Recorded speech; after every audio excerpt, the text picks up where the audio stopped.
네, 저희가 어제 지난주에 우리 지찬 전사님 통해서 룻기 말씀을 시작했습니다. 놀랍게도 오늘 룻기 말씀하면서 끝납니다. 할렐루야. 여러분 큐티하고 계시겠죠? 2주 동안 큐티하고 계시면 2주 만에 룻기가 끝나고 이제 내일부터 바로 생명의 삶 고린도전서가 시작됩니다. 오늘 룻기를 쭉 이어갈 텐데 룻기를 전혀 모르는 분들도 계시잖아요. 한번 제가 잘 설명해 보도록 하겠습니다. 여러분 룻기 1장 1절에는 이렇게 시작되죠. 사사들이 치리하던 때에 그 땅에 흉년이 들었다. 여러분 이 문장이 다 말해줍니다. 사사시대, 그것은 사사기의 마지막 구절은 이거예요. 그때에 이스라엘의 왕이 없으므로 각자의 소견대로 옳은 대로 행하였다. 쉽게 설명하면 지 마음대로 했다. 다른 말로 하면 무법천지란 겁니다.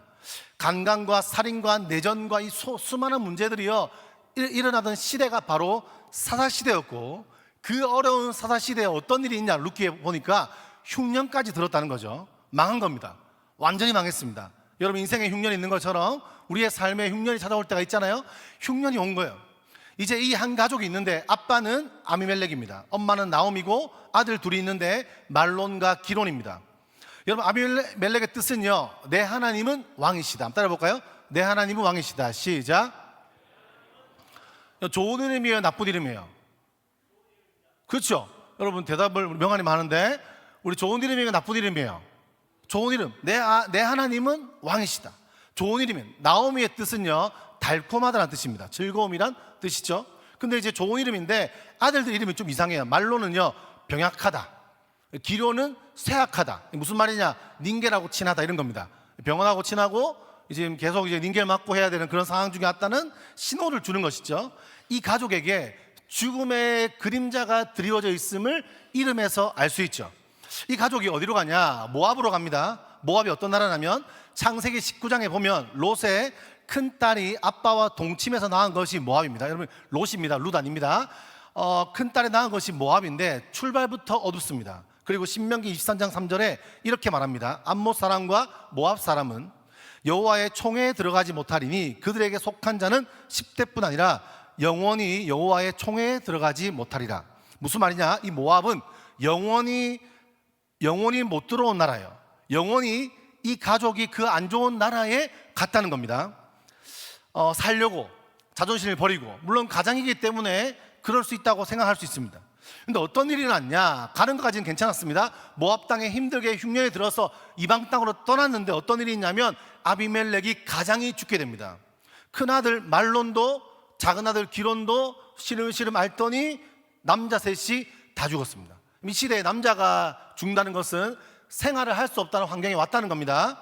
남은 사람은 누굽니까? 늙은 시어머니 나오미와 외국인 며느리 둘이 남았습니다. 오르바와 룻입니다. 가부 셋입니다. 여러분 고대 사회에서 가부가 무엇이죠? 사회에 안전망이 없었기 때문에 잘못하면 굶어 죽는 거죠. 그래서 성경은 항상 말합니다. 고아와 가부와 객, 외국인 노동자들을 돌보라고 성경은 이야기합니다. 세상에서 가장 약한 자임을 말해주는 것이죠. 근데 이 가족은요 셋 다 가부고 두 명은요 외국인, 전부 다 객이었던 겁니다. 자식도 없습니다. 우리가 멈춰 생각해 봅시다. 이 나오미, 이 여자의 가슴에 무엇이 있습니까? 그늘이 있죠. 깊은 그늘이 있습니다. 남편 잃은 그늘, 두 아들 잃은 그늘, 외국 땅에서 굶주린 그늘 속에 있습니다. 그 그늘이 나중에 어떻게 작용되는지를 성경을 통해서 보게 되는 것이죠. 나오미가 결심합니다. 안 되겠다, 고향으로 돌아가자. 자존심 상하지만 너무 힘들지만 살아야 되기 때문에 고향 가면 살 길이 있지 않을까 싶어서 가자고 합니다. 근데 이렇게 말하죠. 며느리들아, 너희들은 책임이 없다. 그냥 너희들은 떠나라. 너희 고향 가라. 너희 고향 가서 먹고 살아. 나도 가서 살 거다라고 얘기했는데 오르바는 울면서 가죠. 당연한 겁니다. 하지만 우리 지난주 배운 것처럼 누가 시어머니를 따라갑니까? 룻이 시어머니를 따라가죠. 자기 집에 안 갑니다. 룻기 1장 16절과 17절에서 룻기 전체에서 가장 유명한 구절이 나오죠. 이렇게 말합니다. 어머니께서 가시는 곳에 나도 가고 어머니께서 머무시는 곳에서 나도 머물겠나이다. 어머니의 백성이 나의 백성이 되고 어머니 하나님이 나의 하나님이 되시리니 어머니께서 죽으시는 곳에서 나도 죽어 거기 묻힐 것이라. 의리가 있죠. 여러분 이 고백이 어디서 나옵니까? 사실 이것은요 하나님과 이스라엘의 고백이죠. 나는 너희의 하나님이 되고 너희는 내 백성이 되리라. 이 패턴입니다. 룻이 지금 사람에게만 하는 말이지만 이 고백은 언약의 언어이기도 하죠. 17절에 마지막에 룻이 이렇게 말하죠. 만일 죽는 일 외에 어머니를 떠나면 여호와께서 내게 벌을 내리시고 더 내리시기를 원하나이다. 여러분, 룻이 누구에게 맹세합니까? 여호와께 맹세합니다. 모압 여자가 모압신 그모스를 안 부르고 여호와에게 맹세하는 것이죠. 이방 여자가 이스라엘 하나님 앞에서 평생 언약을 맺는 순간입니다. 여러분, 우리가 지난주 배운 것처럼 아주 중요한 단어가 나옵니다. 따라해볼까요? 헤세드. 룻기의 핵심 단어죠. 룻기에 3번 나오는데 그냥 사랑이 아니고 언약 안에서의 신실함, 의무 이상으로 끝까지 가는 사랑, 이것이 바로 헤세드입니다. 어떤 학자는요 이렇게 말하죠. 이 단어를 연구하면서 이렇게 정의합니다. 헤세드는 도움을 베풀 사람이 절대 그 도움을 베풀지 않아도 되는 상황에서도 그럼에도 베푸는 사랑이다, 이렇게 표현하죠. 여러분, 룻은요 시어머니에게 헤세드를 베풀 의무가 없습니다. 모압 여자입니다. 며느리 의무, 남편 죽었으니 끝입니다. 그런데 갑니다. 이게 바로 헤세드입니다. 두 여자가 베들레헴에 도착했습니다. 동네 사람들이 놀라지 않겠습니까? 어머! 하면서 나오미인 것 같아. 나오미가 뭔가 이렇게 꼬질꼬질해졌어 라고 놀라지 않겠습니까? 나오미가 뭐라고 답하면 이렇게 말하죠. 나를 이제 나오미라 부르지 마라. 나를 이제 이 좋은 이름으로 부르지 말고 달콤함이라 부르지 마라. 나를 이제부터 쓴물 마라라고 불러라. 이는 전능자가 나를 심히 괴롭혔다. 내가 풍족하게 나갔는데 여호와께서 내가 다 비워서 돌아오게 되었다. 이 달콤함에서 쓴 것으로 이름이 바뀌었어요. 그리고 더 중요한 단어, 비어 돌아오게 되었다는 겁니다. 빈손이란 말입니다. 여러분, 이 빈손을 기억하시면 좋겠고요. 이 4절의 끝에 가서 이 빈손이 어떻게 되는지가 굉장히 중요한 것이거든요. 이 룻기 전체는 빈손에서 가득함으로 채워지는 풍족함을 말해주는 책이기 때문입니다. 2장으로 가보겠습니다. 베들레헴에 도착했지만 먹을 것이 없습니다. 그래서 룻이 나가봅니다. 여기서 우리가 알아야 할 것이 있죠. 이삭죽기를 하는 겁니다. 이삭죽기, 여러분 제주도에도 이삭죽기 하는 거 아십니까? 저희 장인어른이 이삭죽기를 엄청 해오십니다. 양배추하고 당근하고 너무 많이 줘. 제주에서 저 그러다 잡혀가는 거 아니까 걱정돼 죽겠는데 다 괜찮다고 말씀하시고 막 나누어 주시고 자꾸 그걸 갖다 포장해서 누구한테 보내주고 학교에 후원을 해오고 계십니다. 얼마 전에 어떤 청년들이 어디에 갔다가 시골에 가서 와 여기 너무 예뻐 이러면서 그 무슨 밭이더라 밭에서 막 영상 찍고 뭐 이렇게 하려고 갔다가 너무 예뻐 했는데 갑자기 차가 오더래요. 그 한 시간만 2시간 만에 양배추를 다 쓸어가 버리더래요. 아무튼 이삭죽기, 제주도의 익숙한 문화죠. 근데 이 이삭죽기는 그냥 이삭죽기가 아니고 이 제주도의 어쩌면 지혜를 엿볼 수 있는 것이고 또한 이 시대 자체의 아주 중요한 율법이면서 시대 정신인 겁니다. 레위기 19장에 보면 그런 말이 나오죠. 너희가 너희의 땅에서 곡식을 거둘 때에 너는 밥 모퉁이까지 다 거두지 말고 내 떨어진 이삭도 줍지 말며 가난한 사람과 거류민을 위하여 버려두라. 나는 너희의 여호와 하나님이다. 무슨 말이죠, 여러분? 고대 이스라엘 사회의 사회 안전망이죠.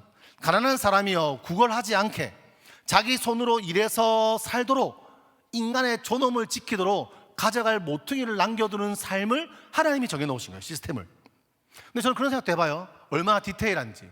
직접 주면 어떻게 됩니까? 내가 누군가에 받으면요, 누가 나에게 뭔가 선물을 주면 어떻게 됩니까? 받은 게 있으면 얼마 전에 제가 생일이었습니다. 자랑 한번 하겠습니다. 관심 없으시겠지만 제가 5252 이름이 권오희라서 생일이 5위가 아니고 53입니다. 아무튼 그런데 저희 아내가 유일하게 저를 이렇게 인정하는 날입니다. 왜냐면요, 기프트콘이 엄청 날아옵니다. 며칠 동안 계속 날아옵니다. 그래서 한 100개 날아오기 때문에 와이프가 한마디 합니다. 잘 살았네, 이렇게 한마디 합니다. 아주 기분 좋아합니다. 아무튼 근데 받으면 어떤 마음이 듭니까? 저도 까먹기도 하지만 다시 돌려줘야 한다는 부담감 있지 않습니까? 오늘 받았던 거 1년 뒤에 또 까먹고 보통 환불을 많이 합니다. 아까워 죽겠어요. 10%. 그죠? 환불하면 10% 그렇게 삭감되잖아요. 카카오가 돈 다 받아가요. 아무튼 아까워 죽겠는데 여러분, 이게 받으면 어떻게 돼? 누군지 알면 저도 다시 돌려주고 되는 부담이 있죠. 근데 여러분, 모퉁이를 남겨두는 것, 우리가 보리를 거두다가 놔두는 것은 밤에 몰래 가져가면 돼요. 누가 가져가는지 몰라요. 빚진 마음을 가질 필요가 없는 거예요. 하나님은요, 그런 것까지도 저는 생각하시는 분이 아닌가라고 생각해 볼 때가 있어요. 왜? 인간의 존엄을 지키려고. 룻기의 배경은요, 사사시대입니다. 여러분, 무법천지입니다. 이 법이 잘 지켜지겠습니까? 안 지켜지죠. 룻이 위험합니다. 근데 나가서요, 외국 여자가 남의 밭에 들어갑니다. 무슨 일이 일어날지 모릅니다. 룻기 2장 3절인데요 룻이 가서 베는 자를 따라 밭에서 이삭을 줍는데 우연히 엘리멜렉의 친족 보아스에게 속한 밭에 이르렀다. 여러분, 히브리어 원문을 보면 더 재밌어요. 직역하면 이거예요. 그녀의 우연히 일어났다. 우연히요, 두 번 들어가 있어요. 여러분, 작가가요 일부러 강조한 거 아니겠습니까? 학자 에드워드 캠벨이 이것을 정확하게 찝어요. 뭐라고 하냐? 루키 작가는 우연이라는 단어를 일부러 두 번씩 쓰며 두 번씩 써서 사실은 우연이 아니라는 것을 말한다는 거예요. 여러분, 이게 루키의 신학입니다. 하나님은 루키 전체에서 한 번도 말씀하지 않습니다. 기적이 없어요. 천사도 없어요. 하나님 말씀하지 않아요. 그런데 모든 일이요 하나님의 손 안에 움직이고 있습니다. 아멘 하십니까? 이것을 어떤 학자 이렇게 말하죠. 루키를 감추어진 섭리의 책이다, 이렇게 설명합니다. 우리 인생도 그렇지 않습니까? 하나님이 안 보이는 것 같아요. 주님이 침묵하시는 것 같아요. 저 친구의 삶에는 작동하지만 내 삶에는 작동하지 않는 것 같아요. 인생이 아까 찬양 고백처럼 소나기예요. 늘 겨울인 것 같아요. 그런 인생의 고민과 어려움과 침묵 속에서 괴로울 때가 한두 번이 아니죠. 근데 우리는 이 루키를 통해서 기억할 수 있어요. 우리가 하나님 보이지 않더라도, 침묵하신다 할지라도 하나님은 지금도 여전히 일하고 계시는 우리의 하나님이십니다. 이럴 때 아멘 하는 거거든요. 우리의, 연습 다시 해볼게요. 우리의 하나님이십니다. 우리의 우연 뒤에, 여러분의 우연 뒤에 하나님이여 지금도 시퍼렇게 살아있죠. 이때 따다단 보아스가 등장합니다. 우리는 모두 다 보아스를 보았어. 죄송합니다. 루키 2장 4절, 보아스가 밭에 와서 일꾼들에게 인사합니다. 여호와께서 너희와 함께 하시기를. 일꾼들이 답합니다. 여호와께서 당신께, 주인께 복 주시기를. 여러분, 사사시대입니다. 무법천지입니다. 근데 이 사람의 밭에서는요 사장과 일꾼이 뭐하고 있죠? 서로를 축복하고 있습니다. 여호와 이름을 함께 부르고 있습니다. 여러분, 보아스의 밭이 어떤 곳인지를요 한 줄로 보여주는 겁니다. 여러분, 여기는 사사시대 한복판에 있는 뭐죠? 작은 하나님의 나라인 거예요. 전 요즘에 작업복을 입은 하나님의 나라라는 책을 최근에 읽고 있는데, 우리는 작업복을 입고 그 자리를 하나님의 나라로 바꾸어가는 일에 부름받은 사람들임을 기억하십시오. 여러분이 어디에 있든지, 어떤 직장을 가지든지, 어떤 직종에서 무슨 일을 하고 어떤 공도 속해 있든지, 여러분의 축복을 통해서 그 땅은 뭐로 변한다고요? 하나님의 나라로 변하는 일에 부름받은 게 여러분들이라는 거예요. 이 책에서는 그렇게 말합니다. 사탄이 만든 것 중에, 정말 사탄이 만든 나쁜 것 중에 하나가 뭐냐면 이원론이다. 교회 안과 밖이 다른 겁니다. 교회 생활의 모습과 직장 생활이 다른 겁니다. 여기서 사람을 대하는 태도와 밖에 대하는 태도가 다르다는 겁니다. 사탄이 만들었다는 거예요. 보아스가 룻을 봅니다. 저 여자 누구입니까? 일꾼이 답하죠. 나오미를 따라온 모함 여자입니다. 보아스가 룻에게 갑니다. 그리고 부르는 호칭을 들어보십시오. 이렇게 말합니다. 내 딸아. 처음 보자마자 좀 어색하지 않습니까? 언제 봤다고, 그죠? 나이 차이 좀 난지 모르겠지만 내 딸아. 여러분, 룻이 보아스보다 어리겠죠. 하지만 나이는 안 알려줘요. 그런데 보아스가 내 딸아라 하면 이게 무슨 말이냐면, 이것은요 보호자의 언어입니다. 너를 가족으로 본다, 너를 책임진다, 이 한마디를 하고 있는 것이죠. 여러분, 생각해 봅시다. 보아스는 이 외국 여자에게 왜 이렇게 따뜻할까요? 너무 사람이 원래부터 이렇게 막 엄청 부드러운 사람, 막 너무 정이 많고, 아니면 여자가 만나면 다 이렇게 친절해져. 뭐 그런 남자도 몇 명 있습니다. 네, 서로 쳐다보지 마세요. 아무튼 왜 따뜻할까요? 마태복음 1장 5절에 보면 이런 말 있죠. 살몬은 라합에게서 보아스를 낳고, 라합이 누굽니까? 여리고의 기생이죠. 보아스 어머니가 이방 여자, 멀씨 받던 여자였던 겁니다. 여러분, 보아스가 모함 여자 롯을 보는 순간 단지 가난한 외국 며느리를 본 것이 아니라 자기 어머니의 모습이 보인 것이죠. 자기 아내 그늘이 룻의 그늘을 알아본 거예요. 모두가 바라보고 그를 보면서 공감되었던 것이죠. 여러분, 혹시 요즘에 넷플릭스 보는지 모르겠는데 저는 봅니다. 요즘에 보는 것 중에 모두가 자신의 무가치함과 싸우고 있다. 혹시 보시는 분 손? 거의 없네요. 여러분들 오직 기도와 말씀으로 살아가시고, 목사는 넷플릭스 계속 보고 있고 뭐 그렇습니다. 아무튼 거기 스포 정도는 아닌데 조금만 얘기할게요. 아무튼 그 구교환 나오고, 여자 주인공 이름이 뭐죠? 고윤정. 그렇죠. 고윤정 진짜 완전 예쁩니다. 아무튼 결국 이 남자 주인공이 있어요. 너무나 이 남자 주인공이요, 좀 봤을 때 초반부터 찌질하게 나옵니다. 영화 감독 데뷔 못하고 너무 힘들어요. 근데 아무튼 그 남자 주인공이 너무도 무가치한 인생을 사는 것처럼 보이지만 자신의 무가치함을 보고도 특별함을 찾아내는 사랑을 인해서, 여러분 저 그것의 가장 핵심은 그런 생각이에요. 그 무가치한 인생을 바라보면서 한 여인이 그 무가치함 속에 특별함을 찾아내고 공감하자 그의 가슴에 엔진이 작동하는 거죠. 열정이 되살아나는 겁니다. 그가 새로워 보이는 겁니다. 어떤 친구가 말해요. 그런 거 있잖아. 어떤 남자가 좀 찌려 보이는데 다른 어떤 여자랑 사귄다면 걔 괜찮아 보이잖아. 이런 말을 실제로 하거든요. 지금 그런 상황이야. 제목이 그 이름이 동만인데 동만이야 그렇게 말하죠. 우리는요, 여러분 괜찮은 척하죠. 웃고 일하고 공부하고 교회 나옵니다. 인스타그램에는 괜찮아 보이는 사진을 올립니다. 나쁜 사진 거의 안 올립니다. 카톡 프로필에는 아무 일 없는 사람처럼 살아갑니다. 그런데 마음 깊은 곳에 이런 질문과 싸웁니다. 나는 쓸모 있는 사람인가? 나는 사랑받을 만한 자격이 있는 사람인가? 나는 누군가에게 필요한 사람인가? 내가 없어도 세상은 아무렇지 않게 돌아가는 건 아닌가? 자신의 무가치함과 우리는 싸우고 있습니다. 근데 그때요, 내 딸아라고 불렀다는 거죠. 이 무슨 말이죠? 어떤 호칭이죠? 너는 더 이상 버려진 존재가 아니다. 너는 보호받아야 할 사람이다. 너는 여기 있어도 되는 사람이다. 너는 존엄한 사람이다. 우리 엄마도 그랬다. 우리 엄마도 무가치한 존재 같았지만 하나님의 사랑을 입었다. 나도 그 사랑을 나누겠다. 이 한마디가 롯의 무너진 마음을 붙잡아 준 거죠. 보아스의 내 딸아는 롯의 무가치함을 깨트리는 하나님의 위로가 되는 거예요. 롯의 멈춘 마음을 다시 움직이게 하는 은혜의 부름이었습니다. 이게 바로 교회 공동체가 할 일이죠. 세상이 사람을 성적표로 부를 때 교회는 이름으로 불러주는 곳이어야 합니다. 세상의 사람을 스펙으로 판단할 때 교회는 존엄으로 맞아주는 곳이어야 합니다. 세상의 사람을 쓸모로 평가할 때 교회는 하나님의 형상으로 바라보는 곳이어야 합니다. 청년부는 이런 공동체가 돼야 합니다. 누군가 들어왔을 때 너 뭐해? 어디 다녀? 취업했어? 이 질문보다 잘 왔어. 내가 여기 있어서 고마워. 너는 하나님의 귀한 사람이야. 네가 지금 흔들리고 있어도 너의 가치는 흔들리지 않아 라고 해야 됩니다. 누군가 들어올 때 그 사람 받지 않아요. 그 사람 싫어요. 우리 팀에 더 이상 못 받겠어요. 그렇게 하면 안 됩니다, 여러분. 하나님의 사랑으로 어떻게 그 무가치함을 함께 품을지를 고민하고, 사실 내 인생 자체도 너무 무가치했지만 하나님의 놀라운 사랑과 특별한 은혜와 교회 공동체를 통해서 용납받은 것처럼 나는 누구를 품어가고 나는 어떤 사랑과 함께 하는지를 고민하는 게 바로 교회 공동체입니다.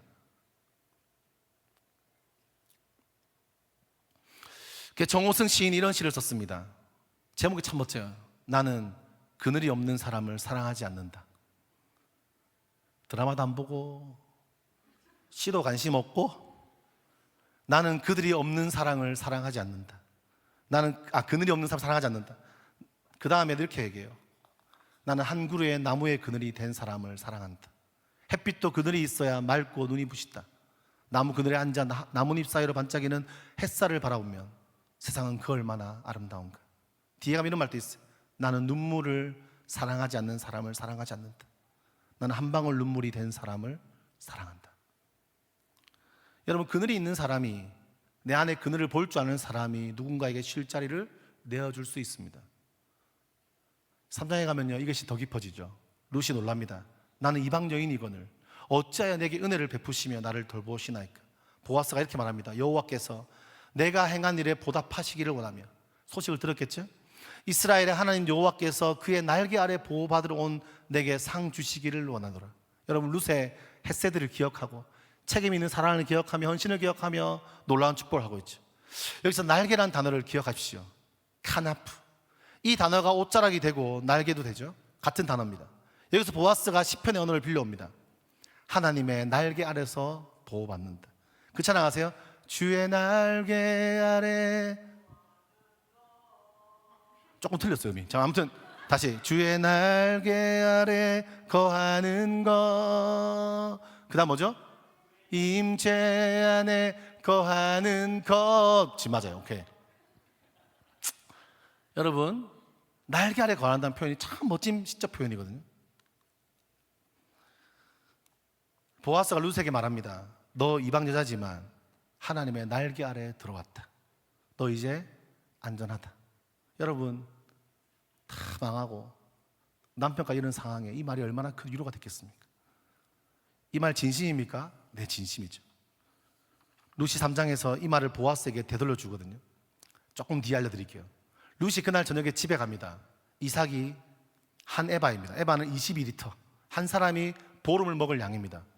하루 노동치고 어마하죠. 시어머니 깜짝 놀랍니다. 어디서 이랬냐?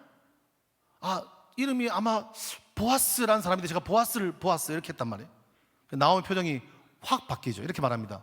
여호와께서 복받기를 원하는, 여호와께로부터 복받기를 원한다. 그가 살아있는 자와 죽은 자에게 은혜 베푸기를 그치지 아니하도다. 이렇게 말하죠. 그때 헤세드 단어가 또 나와요. 살아있는 자와 죽은 자에게. 누굽니까? 살아있는 롯과 나오미, 죽은 에미멜렉과 두 아들. 여러분, 이 헤세드는요 산자만의 것이 아니죠. 죽은 자 이름까지도 살립니다. 이걸 4장에서 펼쳐지고 있고요. 그때 나오미가 폭탄을 떨구죠. 그 사람은 우리의 가까운 친척 중 하나이니 우리 기업을 물을 자 중에 하나이다. 여러분, 기업 물을 자 한번 따라해볼까? 이걸 기억하면 좋겠는데요. 이걸 이제 뒤로 넘어가려면 이걸 알아야 되는데 따라합시다. 고엘. 한번 닦아요. 고엘. 이 고엘이 뭐냐면 레위기와 신명기에 나오는 건데요. 첫째, 이 고엘은 뭔가를 율법 용어입니다. 첫째, 땅을 무르는 고엘입니다. 친척이 가난해서 땅을 팔 수밖에 없었다면 가까운 친족이 그 땅을 다시 사서 돌려주는 겁니다. 두 번째, 사람을 무르는 고엘. 친척이 노예로 팔리게 되었습니다. 친족의 값을 치르고 빼내야 합니다. 그리고 셋째, 피를 갚는 고엘. 친척이 살해를 당했다면 친족의 정의를 내가 세워야 됩니다. 네 번째는 뭐냐? 형사치수죠. 형제가 자식 없이 죽게 되었어요. 동생의 형수와 결혼해서 형의 이름을 잊게 해야 합니다. 이건 우리나라에도 부여 때 이런 걸 했죠. 여러분, 이 고엘 제도의 공통점이 무엇이냐? 친족이 자기 손해를 봐서 무너질 친족을 회복시키는 일이라는 거예요. 책임감. 더 중요한 것은 구약에서 고엘이라는 단어는요 사람에게만 쓰이지 않아요. 놀랍게도 하나님께 쓰입니다. 하나님이 자기 백성의 구속자란 표현이 바로 고엘이죠. 잠언 이런 말씀이 있습니다.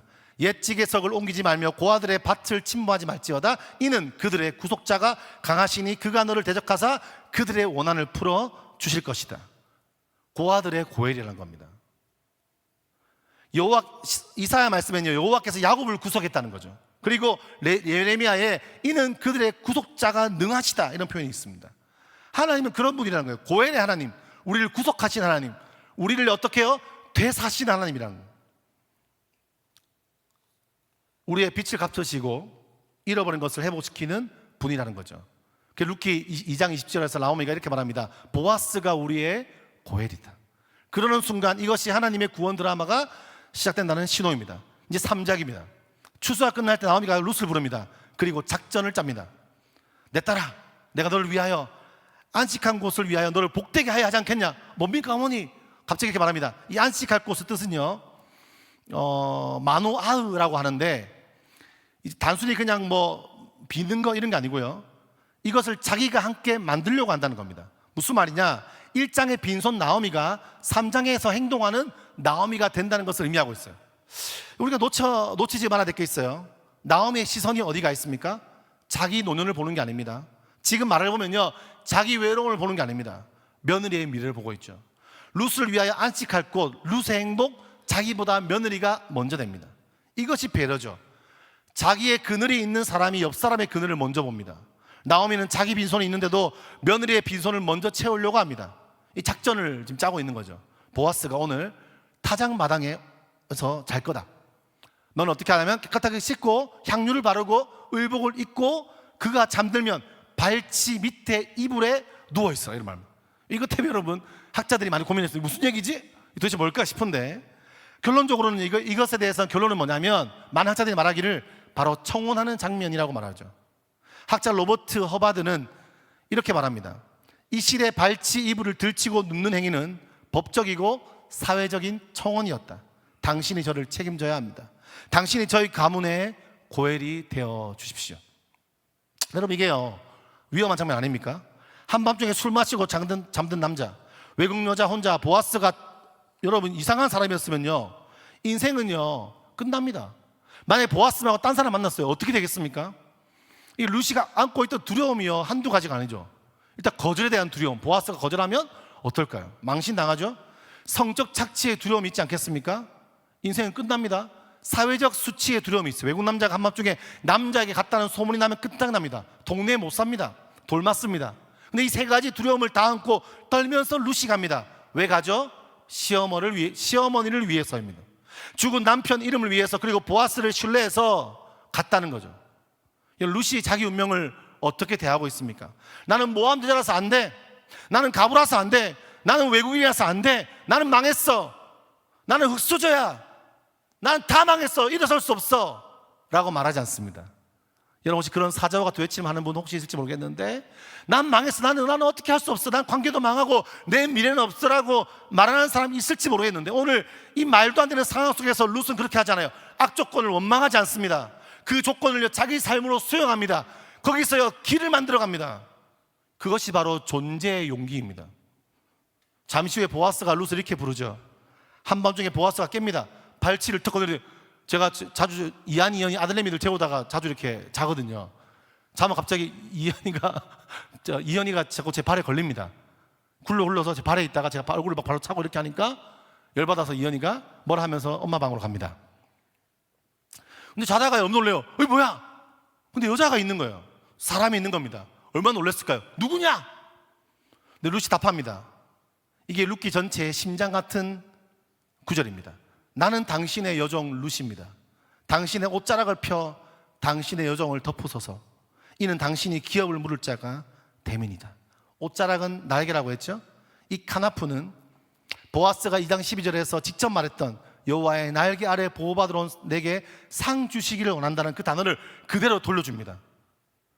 이게 참 명대사인 거예요. 룻이 지금 보아스에게 뭐라는지 아십니까? 아저씨, 그때 저에게 날개 아래 들어왔다고 축복했죠. 이제 그 날개 아저씨가 펴주십시오. 아저씨가 그 하나님의 손이 되어 주십시오라고 선언하고 있는 거죠. 룻은 보아스에게 그가 입으로 빌었던 축복의 도구가 되라고 요청하고 있는 거죠. 하나님의 보호는 추상이 아니라 하나님의 행동을 통해서 구체화되는 것임을 여러분 기억하십시오. 이것이 룻기 신앙의 절정입니다. 하나님은요 어떻게 하시냐? 사람을 통해 일하신다는 거죠. 우리도 이런 말 잘하죠. 기도할게요. 하나님 도와주실게요. 좋은 말입니다. 그런데요, 그 축복을 누가 실현합니까? 누구의 옷자락을 통해 축복이 내려옵니까? 바로 우리의 손입니다. 우리의 행동입니다. 우리의 옷자락입니다. 여러분의 삶의 문제에서 하나님께 기도하고 그 가만히 있지 마시고 그 삶의 문제를 이겨내기 위해서, 그 삶의 문제를 극복하기 위해서 그 삶의 한 스텝을 뛰어나가야 됩니다. 실행해야 됩니다. 그때 하나님이 일하시는 거죠. 여러분, 사람을 통해 일합니다. 교회도요 마찬가지죠. 임원들을 통해 일하는 겁니다. 여러분, 지금 여러분들이 주일에 이렇게 예배 잘 드리면 예배팀들이 연습하고, 우리 예배국장님들께서 이거 에어컨 온도가 어떤지 체크하고 마이크 체크하고, 이런 모든 사람들의 일하는 걸 통해서 만들어지는 겁니다. 맞죠? 교회가 돌아가고 있는 겁니다. 편하게 예배 드리는 거예요. 우리 청년부에 보니까 공무원들이 많아서 민원 때문에 엄청 고생 많으신데, 청년부도 가끔 민원하는 사람들이 있습니다. 하지 마세요. 아니면 직접 임원을 하든가. 그렇죠? 팀장 해보세요. 쉬운 게 아닙니다, 여러분. 청년주의를 하면 맨날 뭐 누굴 시켜야 되네, 뭘 해야 되냐면 민원 넣는데, 이들이 손을 통해서 움직이는, 같이 움직일 생각을 갖고 민원 넣으면 괜찮아. 같이 할 마음으로. 맨날 말하는 사람이 말하죠. 그게 중요한 것은 뭐냐? 교회든 뭐든 공동체든 이 땅이든 하나님은 사람을 통해 일하시는데 우리의 손을 통해서 일하신다. 그때 보아스가 어떻게 반응합니까? 내 딸아, 여호와께서 내게 복 주기를 원하노라. 내가 가난하건 부하건 젊은 자를 따르지 아니하였으니 너의 베푼 인애가 처음보다 나중에 더하더라. 그리고 내 딸아, 두려워 말라. 내가 말한 모든 것을 내게 행하리라. 내가 현숙한 여자인 줄 나의 성읍 백성이 다 안다. 여러분, 두려워하지 말라. 이 한마디가 얼마나 깊은 말입니까? 룻이 그 자리에서 안고 있던 세 가지의 두려움, 거절, 착취, 사회적 수치, 보아스가 그 세 겹의 두려움을 다 본 거예요. 한마디로 덮어줘요. 그 보아스가 어떻게 알아봤을까요? 왜냐하면 자기도 그늘이 있는 사람이기 때문이죠. 라합의 아들, 이방 여자의 자식, 자기 안에 그늘이 룻의 두려움을 알아본 거죠. 이건 자비가 영어로 하면요 컴패션이죠. 함께라는 뜻과 고통과 아파함의 뜻입니다. 자비는요 함께 아파하는 겁니다. 자기 아픔을 모르는 사람은 남의 아픔을 알 수 없습니다. 자기 두려움을 겪어보지 못한 사람, 남의 두려움 위로를 못합니다. 청년 여러분, 우리는 자기의 그늘을 부끄러워할 때가 많습니다. 가정의 상처, 실패 흔적들. 여러분, 어버이날 되면요 마음 한편이 무거운 사람도 있을까요? 그죠? 외로움의 시간들 숨기고 싶어 합니다. 그런데 그 그늘이 사라지면 우리는 보아스가 될 수 없습니다. 여러분의 아픔이 누군가의 위로가 되고, 여러분의 그늘이 누군가의 안식처가 됩니다. 나무가 모이면 숲이 되고 그늘이 됩니다. 그래서 나무와 숲, 죄송합니다. 그리고 현숙한 여자, 히브리어로 잠언 31장에 나온 단어인데, 누가 현숙한 여인을 찾아 얻겠느냐? 그의 값은 진주보다 더하다. 여러분, 룻기 작가가 이걸 의도적으로 쓰고 있어요. 모압 여자에게, 외국 여자에게 이렇게 말해요. 잠언이 말하는 현숙한 여인이 누군지 아느냐? 모압 여자 룻이 바로 그런 여인이다라고 선포하는 겁니다. 룻기는 이방 여자를 잠언의 이상적 여인으로, 배울 여인으로, 자랑한 여인으로 세우고 있어요. 이것이 룻기의 파격적인 모습입니다. 여러분, 이 현숙한 여인, 단순한 얌전한 여자가 아니에요. 이 군사는 용어예요. 힘 있는 용기, 능력, 자기 운명을 끌고 가는 능동적인 여자. 룻이 자기 악조건 안에서 길을 만들어간 그 용기, 그게 바로 현숙함이라는 겁니다. 이게 바로 존재 자체의 용기입니다. 저 청년부에 이런 능동적인 현숙한 여인이 많이 있기를 간절히 축복합니다. 아멘 좀 하세요. 그런데 오늘 멋진, 완전 멋진 남성 보아스도 있습니다. 멋져요. 12절에 뭐라고 합니까? 참으로 나는 기업을 물을 자이나 나보다 더 가까운 기업 물을 자가 있으니 절차를요 가르치고 있죠. 지킵니다. 여러분, 남자 청년들 감정만 있고 책임 없는 사랑, 그 가짜입니다. 여러분, 남녀 모두 감정만으로 연애하고 책임감 없는 행동을 하면 된다 안 된다? 안 된다. 그런 새끼, 그런 놈 조심해야 된다겠죠? 그런 놈은 새끼 맞아요. 우린 다 주님의 새끼니까. 아멘. 너는 하나, 옆 사람 말하지, 당신 하나님의 새끼입니다. 이거 진짜? 네. 얼마나 됩니까? 보아스의 사랑은 따뜻한데 단단합니다. 얼마나 멋져요. 여러분, 이런 남자 좀 보아스? 마음은 뜨거운데 머리는 차갑습니다. 이것이 사랑의 좋은 모델이죠. 새벽에 롯을 보내면서 보아스가 무엇을 합니까? 보리를 6번 펴서 룻 겉옷에 담아줍니다. 왜 6번이죠? 학자들이 몇 가지 해석합니다. 어떤 학자는요, 6이 7은 완성을 말하는 거죠. 안식, 가까운 숫자라서 곧 안식이 올 거라는 약속의 징표라는 말이 있고, 어떤 학자는 한 여인이 새벽에 짊어질 수 있는 무거운 양이라고 보았습니다. 근데 분명한 것은 이 보리가 누구에게 갑니까? 룻이 집에 들어가서 시어머니에게 다 부어드립니다. 나오미에게 가고 있습니다. 여러분, 1장에서 나오미가 뭐라고 했습니까? 내가 빈손으로 돌아왔습니다. 이 빈손을 보아스가 기억하는 겁니다. 보지도 못한 늙은 시어머니의 빈손을 당신의 빈손으로 돌아왔다고 했지요. 이제 안 비어요. 제가 채우겠습니다. 멋진 남자 아닙니까? 여러분, 잠깐 멈춰서 보십시오.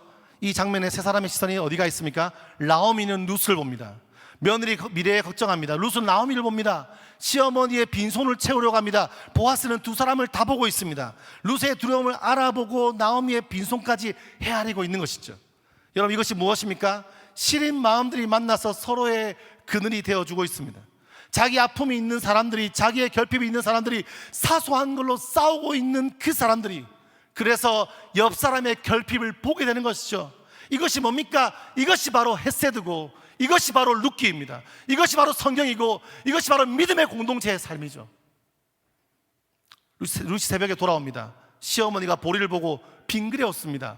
그리고 말합니다. 내 딸아, 이제 가만히 앉아 기다려라. 이 일이 어떻게 될지 지켜보자. 보아스는 오늘 이 일이 끝나기 전에까지 쉬지 않을 것이다. 신뢰가 있죠? 여러분, 앉아있으라, 이 히브리어는요 흥미로워요. 룻기는 처음부터 끝까지 사람들을 움직이는 책입니다. 룻이 따라오고 이삭을 줍고 한밤중에 막 내려가고 마지막에 나오미가 이렇게 말해요. 이제는 앉아있으라. 제 흥미로운 건데 뭔가 이렇게 왜 흥미로운지 알겠어요? 모르는 표정인 것 같거든요. 좀 이따 설명할게요.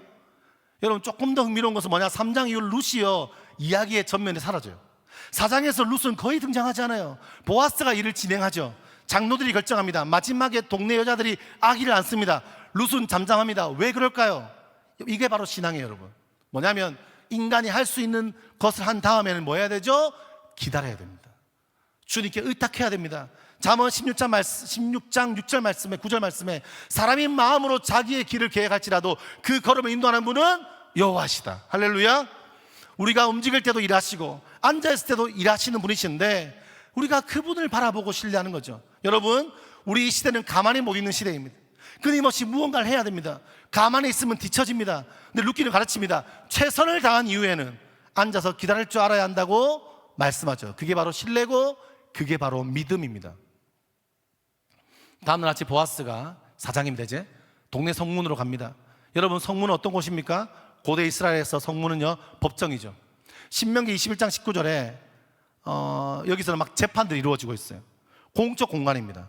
룻기 3장은 한방중 타작마당, 사적 공간에서 4장 한낮의 성문, 공적 공간, 사회적 청원이 공적인 계약으로 옮겨갑니다. 이게 룻기 4장의 구조입니다. 마침 더 가까운 친척이 지나가죠. 보아스가 말합니다. 그를 불러서 장로 10명을 증인으로 앉히고 말합니다. 나오미가 땅을 팔려고 한답니다. 당신에게 우선권이 있습니다. 사겠습니까? 친척이 1초 만에 대답합니다. 내가 사겠다. 땅이잖아요. 좋은 거잖아요. 근데 여러분, 그때 보아스가 진짜 영리합니다. 슬쩍 한마디를 더하죠. 4장 5절에서 내가 나오미의 손에서 그 밭을 사는 날에 곧 죽은 자의 아내 모압 여인 룻에게로 가서 그 죽은 자의 기업을 그의 이름으로 잊게 하여야 할지니라.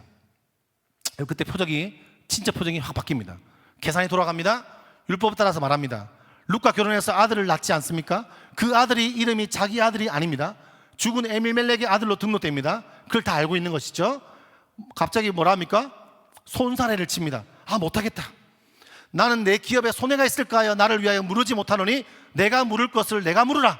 나는 물으지 못하겠다. 이 비겁하게 갑자기 발을 뺍니다. 여러분, 이 친척의 이름이 무엇이죠? 혹시 아세요? 아는 사람? 알면 이상합니다. 성경이 뭐라고 부르냐? 이 사람을 원어적으로 해석하면 이렇게 부릅니다. 아무개. 영어로는 so and so. 무명시입니다. 무명시. 아무개, 무명한 사람이라고 부릅니다. 여러분, 룻기예요. 등장하는 사람 엘미메덱, 나오미, 죽은 말론, 기론조차도요 이름이 나와요. 근데 오르바, 롯, 보아스, 장로 막 이런 사람들이 다 인격까지 등장인물인데 갑자기요 딱 한 사람만, 이 가까운 친척만 이름이 뭐냐? 무명시입니다. 무명시. 이게 우연입니까? 작가의 의도가 있는 거죠. 여러분 들어보세요. 손해보기 싫어서 물러선 사람의 이름은요 역사에 남지 않습니다. 자기 기업 지키며 잘 먹고 잘 살았을지 모르겠지만 그의 이름은요 아무개로 표기됩니다. 보아스가 뭐라고 합니까? 모든 사람에게 선포합니다. 내가 모르겠다. 롯을 아내로 맞이하겠다. 죽은 자 이름을 잊겠다. 여러분, 우리 공동체 안에서도 책임을 안 지고 말만 하면요 청년부 역사에 이름에 기억에 남지 않습니다. 그 사람 아무개 책임을 지고 공동체 함께하고 마음을 모았던 사람들 이름은요 기억나게 되어 있는 거 아니겠습니까? 성경이 그걸 말해주고 있죠. 자기의 돈 쓰고 책임을 지며 남을 살리는 거래를 지금 보아스가 하는 거예요. 여러분, 이게 바로 고엘입니다. 기업 물을 자, 손해보면서 남을 살리는 사람. 장로들이 보아스를 축복하죠. 축복한 다음에 이렇게 말합니다. 베레스의 직과 같게 되기를 원한다. 이 베레스는요 창세기 38장 다말의 아들. 다말이 누굽니까? 며느리 시아버지 유다와 동침해서 베레스를 낳았어. 아주 어두운 가정입니다. 그런데 그 베레스가 유다 지파의 조상입니다. 그리고 보아스가 베레스의 후손입니다.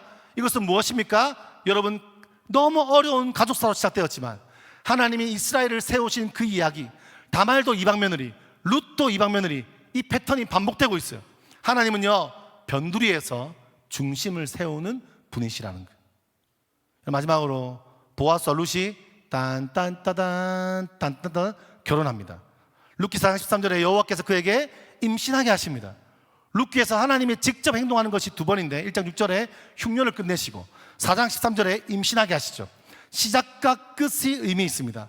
룻기 작가가 이렇게 말하는 거예요.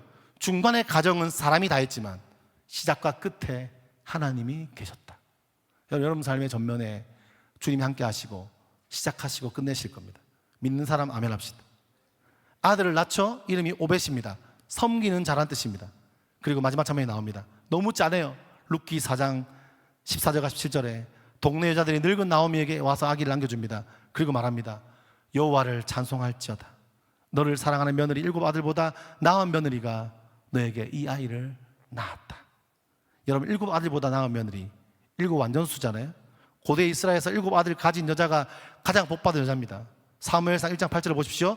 한나가 자식 없을 때 엘가나가 내가 7 아들보다 낫지 않겠냐라고 말하죠. 근데 룻기는 뭐라 합니까? 모압 며느리 한 명이 7 아들보다 낫다고 이야기합니다. 룻기는 당시의 사회적 통념을 다 깨버리는 겁니다. 모압 사랑은 영원히 못 들어오는 것입니다. 그런데 이 현숙한 여인을 통하여 하나님이 일하시고 7 아들이 아니라 이 여인이 더 낫다고 말하고 있죠. 룻기는 하나님의 나라가 어떻게 작동되는지를 보여주는 책입니다.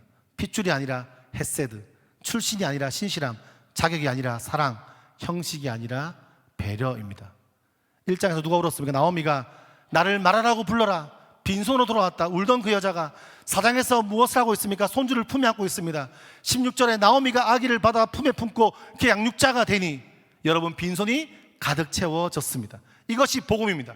망한 인생이 채워지는 것, 우는 자가 웃는 자가 되는 것, 하나님은 빈손을 비워두지 않습니다. 마지막 한 줄에 이렇게 나와죠. 룻기 4장 17절에 오벳은 이새의 아버지이며 다윗의 할아버지였더라. 그리고 이어서 말합니다. 여러분, 다윗 이스라엘 최고의 왕. 그리고 마태복음 1장 5절과 6절에 살몬은 라합에게서 보아스를 낳고, 보아스는 룻에게서 오벳을 낳고, 오벳은 이새를 낳고, 이새는 다윗 왕을 낳았더라. 마태복음에 나오는 예수님 족보에 여자가 5명 있는데 다말, 라합, 룻, 우리아의 아내 마리아입니다. 그중 3명이 이방 여자입니다. 다말과 라합과 룻, 그중 라합이 누굽니까? 보아스의 어머니 여리고의 기생입니다. 여러분, 보아스가 왜 룻을 알아봤겠습니까? 자기 어머니가 라합이기 때문에, 자기도 이방 여자의 아들이기 때문에, 그리고 모압 여자 룻을 보고 자기 어머니가 보였던 것이죠. 시린 마음이, 그 시린 마음을 알아보게 되었습니다. 하나님의 구원사는요, 항상 변두리에서 흘러갑니다. 다말과 라합과 룻과 바세와 마리아와 다 흠있고 변두리에 있는 여자들이, 그 여자를 통해 뭐가 나오죠? 메시아가 이 땅에 오시는 것입니다. 말씀을 마무리하겠습니다. 여러분, 4장을 끝냈습니다. 여러분, 잘했죠? 열심히 했습니다. 이제 고린도전서 가시면 되겠고, 우리 좀 보니까 생각보다 계속 교회에 나온 지 얼마 안 되는 분들이 많아서 스토리가 이해 안 될 수 있으니까 스토리를 좀 노력했습니다. 여러분, 룻기는 단순히 인생이 망한 인생이 회복되는 이야기가 아니에요. 룻기는 사사시대에 무너진 세상 한복판에 하나님의 나라가 어떻게 시작되는지를 보여주고 있어요. 여러분 삶이 무너져 있어요? 하나님 지금도 일하고 있어요. 사사시대는 각자 자기 소견에 옳은 대로 행하던 시대였고, 힘 있는 사람이 자기 힘을 위해 쓰고 약한 사람은 밀려나는 시대였어요. 근데 그 시대 한복판에 보아스의 밭이 있어요. 그 밭에는 가난한 사람이 이삭을 주울 수 있었습니다. 이방 여자가 보호를 받습니다. 일꾼과 주인이 서로 여호와의 이름으로 축복했습니다. 이것이 바로 작은 하나님의 나라입니다. 하나님 나라는 추상적인 구호가 아니죠. 누군가의 두려움이 덮이고, 누군가의 빈손이 채워지고, 누군가의 이름이 다시 살아나는 자리입니다. 보아스가 룻에게 내 딸아 두려워하지 말라, 단순한 친절이 아니에요. 그것은 하나님 나라의 언어입니다. 세상은 룻 같은 사람에게 내가 알아서 살아남아라고 하지 않습니다. 그러나 하나님 나라는 말합니다. 두려워 말라. 너는 이용당할 사람이 아니다. 너는 버려진 사람이 아니다. 너는 보호받아야 될 사람이다. 이것이 복음이다. 예수께서 우리에게 하신 일이 바로 이것이라는 거죠. 잃어버린 우리의 삶을 통해, 비어진 우리의 삶에 오셔서 우리의 길을 예비하시는 그분이죠. 받은 사람이 어떻게 돼요? 우리도 누군가의 보아스가 되는 겁니다. 어떻게 될까요? 여러분, 떨고 있는 사람, 룻 같은 사람이 있습니다. 주위에 외로운 사람, 빈손인 사람이 있습니다. 시린 마음을 갖고 사는 사람이 있습니다. 그 사람에게 여러분의 옷자락을 펴주십시오. 입으로만 축복하지 마시고 손으로 덮어주십시오. 있는 것도 뺏어가는 나쁜 인간이 되지 마십시오. 두려워 말라고 말해주십시오. 그 사람의 두려움을 알아봐 주십시오. 보리 6번을 담아 주십시오. 그 사람이 보이지 않는 시어머니까지 헤아려 주십시오. 신앙은 거창한 것이 아니라, 신앙은 시린 마음들이 만나서 서로의 그늘이 되어주는 것, 그게 룻기가 가르치는 신앙이고, 그게 우리 교회 공동체가 해야 되는 일입니다. 그늘 없는 사람들끼리 잘 지내고 우리끼리 행복하고 이게 아니에요. 그늘이 있는 사람 누군지를 찾아가는 게 교회 공동체의 모습이죠. 손해봅니까 여러분? 손해보십시오. 손해본 보아스는 예수의 족보에 올라갔고, 손해 안 본 친척은 이름도 없습니다. 이 시대는 여전히 사사시대 같지만 갈 곳도 돌며 고통받고 있는 룻이 많이 있습니다. 여러분의 그늘이 누군가의 안식이 되기를, 여러분의 시린 마음이 누군가의 위로가 되시기를, 여러분이 이 시대의 룻과 이 시대의 보아스 되시기를 간절히 축복합니다. 아멘. 반겨주시겠어요?